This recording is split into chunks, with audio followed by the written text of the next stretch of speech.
Ang video ay galing sa isa nating kasamahan dito sa daigdig ng kababalaghan.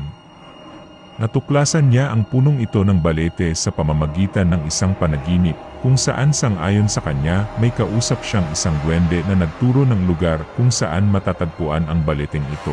Ang lugar na nabanggit bagamat sakop din ng kanilang bayan, ay hindi pa niya napupuntahan, kaya ipinagtanong niya ito sa ilang kakilala na may alam sa lugar. At kinumpirma ng mga ito na meron ng puno ng balete, tulad ng sinabi ng duwende sa kanyang panaginip. Nang magbakasyon siya mula sa ibang bansa, last June ngayon